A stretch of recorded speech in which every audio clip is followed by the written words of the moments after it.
अस्सलाम वालेकुम students, welcome to my channel easy learning. Chapter genetics and inheritance में आज का हमारा टॉपिक है प्रोटीन सिंथेसिस के बारे में। प्रोटीन सिंथेसिस को हम जीन एक्सप्रेशन भी कहते हैं, ठीक है। यानी इसमें हमने यही देखना होता है कि जीन कैसे अपने आप को एक्सप्रेस करती है प्रोटीन बनाने के लिए, या फिर इसका हमारे पास एक और नाम है सेंट्रल डोग्मा ऑफ लाइफ, ठीक है। ये तीनों नाम एक ही टॉपिक के हैं। अब स्टार्ट करते हैं आज की वीडियो। प्रोटीन्स हमारी बॉडी का बहुत ही इंपॉर्टेंट पार्ट है। हमारी बॉडी के अंदर जितने भी बायोलॉजिकल कैरेक्टर्स होते हैं उन सब को एक्सप्रेस करने के लिए बॉडी के अंदर प्रोटीन मौजूद होती है। और प्रोटीन बनती कैसे है? प्रोटीन बनने की जो इंफॉर्मेशन होती है वो जीन्स के अंदर मौजूद होती है। और आप सबको मालूम है कि genes are the part of DNA. Genes DNA का हिस्सा होता है। तो जब हमारी बॉडी में किसी प्रोटीन की सिंथेसिस होने वाली होती है तो डीएनए के अंदर जो उस प्रोटीन के लिए इंफॉर्मेशन मौजूद होती है उसको सबसे पहले मैसेंजर आरएनए जो है कॉपी करता है, ठीक है। और फिर कॉपी करने के बाद राइबोसोम्स के साथ मिलकर प्रोटीन की सिंथेसिस करता है। तो हमारे पास ये जो एक फ्लो सा बन जाता है, ये जो एक सीक्वेंस सा बन जाता है बायोलॉजिकल इंफॉर्मेशन का, इसे हम कहते हैं central dogma of life. Central dogma of life क्या होता है? बायोलॉजिकल इंफॉर्मेशन का फ्लो डीएनए से आरएनए तक और फिर आरएनए से प्रोटीन बनने तक के को हम कहते हैं central dogma of life. The flow of biological information from DNA to RNA and from RNA to protein is called central dogma of life। इसी को सिंपली हम प्रोटीन सिंथेसिस ही कहते हैं, ठीक है। आप इनमें कंफ्यूज मत होइएगा। अब यहाँ पे प्रोटीन सिंथेसिस जो है वो दो स्टेप के अंदर कंप्लीट होती है, ठीक है। पहला स्टेप जिसमें आरएनए से मैसेज कॉपी होता है मैसेंजर आरएनए को, इस स्टेप को हम कहते हैं ट्रांसक्रिप्शन, ठीक है। ट्रांसक्रिप्शन कौन सा स्टेप है? जिसमें मैसेंजर आरएनए डीएनए से प्रोटीन बनने की इंफॉर्मेशन को कॉपी करता है, यानी कि transcription occur from DNA to RNA. फिर दूसरा स्टेप जिसमें उस मैसेंजर आरएनए राइबोसोम्स के साथ मिलकर प्रोटीन बनाता है, इस स्टेप को हम कहते हैं ट्रांसलेशन, यानी कि translation occur from RNA to protein. तो ट्रांसक्रिप्शन और ट्रांसलेशन इन्हीं को कोलेक्टिवली हम कहते हैं जीन एक्सप्रेशन, कि किस तरह जीन अपने आप को एक्सप्रेस करती है प्रोटीन बनाने के लिए, ठीक है। ये इसकी सिंपल सी डायग्राम थी सेंट्रल डॉग्मा ऑफ लाइफ की। अब इसी को हम डिटेल से स्टेप बाय स्टेप पढ़ते हैं।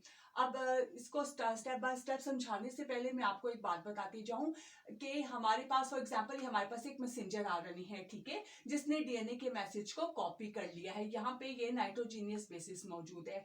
अब हमारी बॉडी के अंदर जो प्रोटीन्स होती हैं, हर प्रोटीन के लिए एक अलग अलग कोड होता है, कोडोन्स होते हैं। अब ये कोडोन्स क्या होते हैं?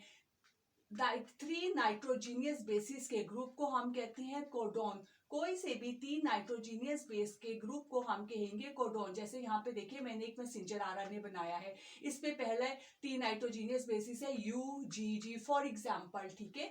अब UGG हमारे पास एक कोडोन हो जाएगा, और ये कोडोन किसका होगा? एक प्रोटीन का, फॉर एग्जांपल ट्रिप्सिन का है ये, ठीक है। दूसरा हमारे अगले 3 नाइट्रोजीनियस बेसिस हमारे पास आ जाएंगे UUU, ये तीनों मिलकर एक नेक्स्ट कोडोन बनाएंगे। GGC ये एक अलग कोडोन बनाएंगे। तो कोडोन्स क्या होते हैं? The group of 3 nitrogenous base. हमारे पास अभी कोडोन्स बनते कैसे हैं, ठीक है। आपकी बुक में मैट्रिक लेवल पर इतनी डिटेल मौजूद नहीं है, लेकिन आपकी थोड़ी सी इंफॉर्मेशन के लिए मैं आपको बताती जाऊं कि आपको पता है कि डीएनए और आरएनए के पास जो है 4 नाइट्रोजीनियस बेसिस मौजूद होते हैं। यही 4 नाइट्रोजीनियस बेसिस आपस में कॉम्बिनेशन करके तकरीबन 64 कोडोन्स बनाते हैं, ठीक है। हमारी बॉडी में जितनी भी प्रोटीन होती है, हर प्रोटीन का अपना अपना कोड होता है, ठीक है। हर प्रोटीन अपने कोड के हिसाब से बनेगी। जैसे यहाँ पे देखिए UGG ये एक कोडोन है जो कि ट्रिप्सिन प्रोटीन को के लिए होता है। दूसरा हमारे पास आ जाएगा UUU जो कि फेनालाइन के लिए होता है। इसी तरह ये GGU ग्लाइसिन के लिए होता है, ये सिराइन के लिए होता है। मतलब कि हमारी बॉडी में जितनी भी प्रोटीन्स मौजूद है, हर प्रोटीन का अपना अपना कोड होता है, ठीक है। अब हम स्टार्ट करते हैं प्रोटीन सिंथेसिस के प्रोसेस को डिटेल में, ठीक है। सबसे पहला स्टेप हमारे पास आ जाता है ट्रांसक्रिप्शन, जिसमें आरएनए डीएनए से जो है मैसेज कॉपी करेगा। क्या होता है कि डीएनए का वो पार्ट जहां पर प्रोटीन बनने की इंफॉर्मेशन मौजूद होती है, वो वाला हिस्सा जो है वो आरएनए पॉलीमरेज की मदद से खुल जाता है, ओपन हो जाता है। यहाँ पे देखिए, ठीक है, डीएनए का वो पार्ट जहां पे किसी प्रोटीन बनने की इंफॉर्मेशन मौजूद होती है, वो वाला पार्ट खुल जाता है। दोनों स्टैंड जो है एक दूसरे से थोड़े से दूर हो जाते हैं, ठीक है। जिस स्टैंड ने कॉपी होना होता है वो एज अ टेम्पलेट एक्ट करता है। अब क्या होता है कि एक छोटा सा आरएनए का स्टैंड इस पोर्शन में एंटर होता है और डीएनए के ऊपर मौजूद नाइट्रोजीनियस बेसिस को कॉपी कर लेता है। नाइट्रोजीनियस बेसिस के अंदर जो इंफॉर्मेशन होती है प्रोटीन बनने की, उसको कॉपी कर लेता है। जैसे देखिए यहाँ पे फॉर एग्जांपल के तौर पर मैंने यहाँ पे नाइट्रोजीनियस बेसिस लिखी है TAGGCA। तो टी के सामने एडेनिन लग जाएगा। एडेनिन के सामने आरएनए में क्योंकि थायमीन की जगह यूरासिल होता है, तो एडेनिन के सामने यूरासिल वाला बेस लग जाएगा। ग्वानिन के सामने साइटोसिन लग जाएगा। इसी तरीके से मैसेंजर आरएनए डीएनए के ऊपर मौजूद मैसेज को कॉपी कर लेता है।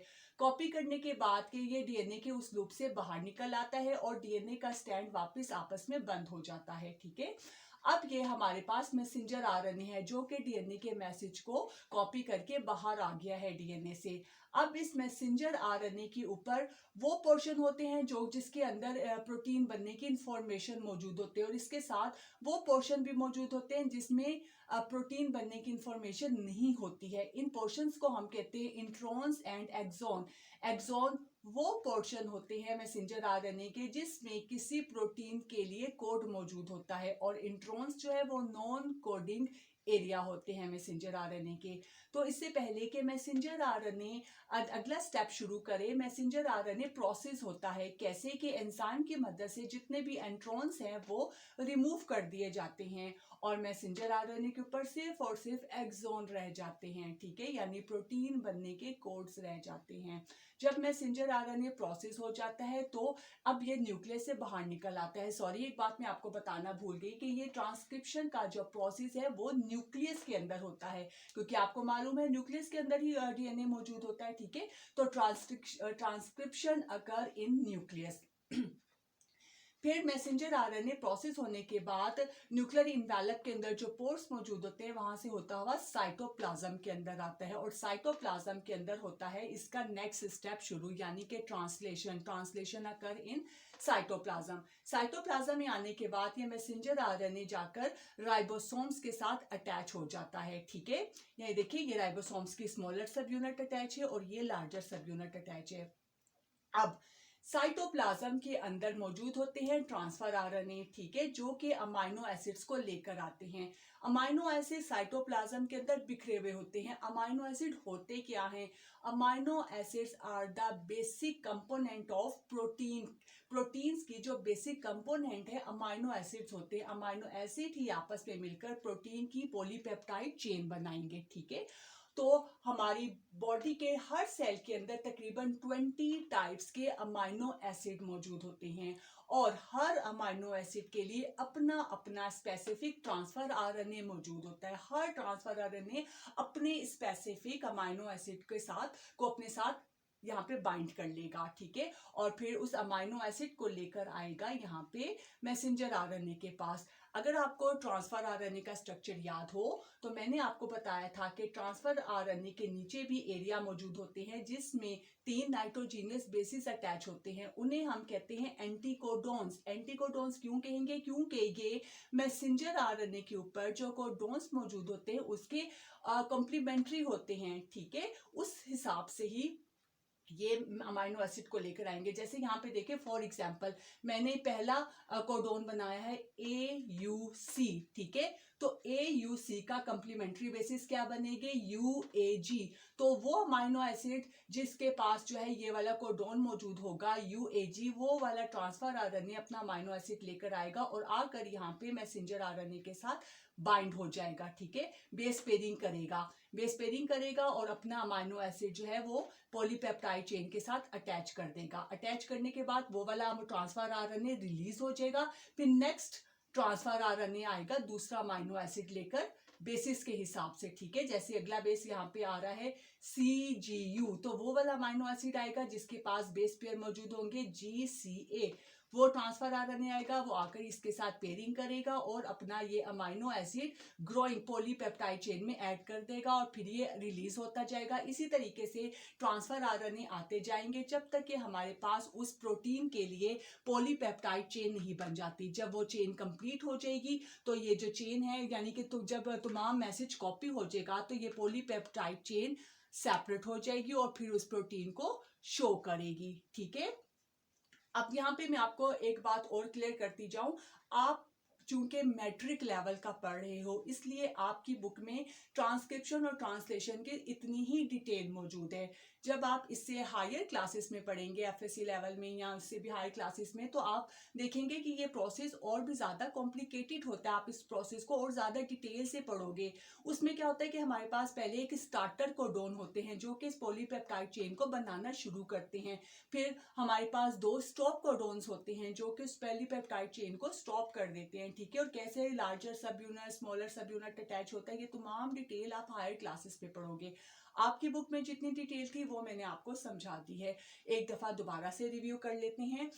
आरएनए का वो पोर्शन जिसमें किसी प्रोटीन बनने की सिंथेसिस मौजूद होती है, वो पोर्शन जो है आरएनए पॉलीमरेज के जरिए ओपन हो जाता है। मैसेंजर आरएनए इसके अंदर एंटर होता है और डीएनए के ऊपर मौजूद मैसेज को कॉपी कर लेता है। कॉपी करने के बाद क्या डीएनए के लूप से बाहर निकल आता है और प्रोसेस होता है जिसमें इंट्रॉन्स रिमूव हो जाते हैं और एक्सॉन रह जाते हैं। फिर ये प्रोसेस मैसेंजर आरएनए साइटोप्लाज्म में आता है जहां पे सेकंड स्टेप ट्रांसलेशन शुरू होता है। साइटोप्लाज्म में आकर ये राइबोसोम्स के साथ अटैच होता है। साइटोप्लाज्म के अंदर हमारे पास अमाइनो एसिड्स मौजूद होते हैं और हर अमाइनो एसिड के लिए अपना अपना स्पेसिफिक ट्रांसफर आरएनए होता है। तो बेस के हिसाब से, बेस पेयरिंग के हिसाब से, कोडोन के हिसाब से ट्रांसफर आरएनए अमाइनो एसिड को लेकर आता है और यहाँ पे मैसेंजर आरएनए के साथ पेयरिंग करता है और अपना अमाइनो एसिड जो है वो पॉलीपेप्टाइड चेन में ऐड कर देता है और खुद रिलीज हो जाता है। फिर नेक्स्ट ट्रांसफर आरएनए आता है, वो भी इस तरीके से अपना अमाइनो एसिड अटैच कर देता है। इस तरीके से ट्रांसफर आरएनए अमाइनो एसिड लेकर आते रहते हैं जब तक कि वो पूरा मैसेज जो है कॉपी नहीं हो जाता। जब वो पूरा मैसेज कॉपी हो जाता है तो ये प्रोटीन पॉलीपेप्टाइड चेन जो है वो सेपरेट हो जाती है और फिर प्रोटीन को शो करती है। ठीक है, अगर फिर भी आपको कोई बात समझ ना आई हो तो प्लीज कमेंट बॉक्स में कमेंट करके लाजमी पूछ लीजिएगा और अगर समझ आ गया हो तो मेरी वीडियो को लाइक कर दीजिए और प्लीज मेरे चैनल को सब्सक्राइब कर दीजिए। इंशाल्लाह ताला इससे नेक्स्ट वीडियो में हम मेंडेलियन जेनेटिक्स को स्टार्ट करेंगे जो बहुत ही ज़्यादा इंटरेस्टिंग है। So keep watching my videos. मुझे इजाज़त दीजिए आज के लिए। इंशाल्लाह ताला आपसे नेक्स्ट वीडियो में नेक्स्ट टॉपिक के साथ मिलते हैं। अल्लाह हाफिज़।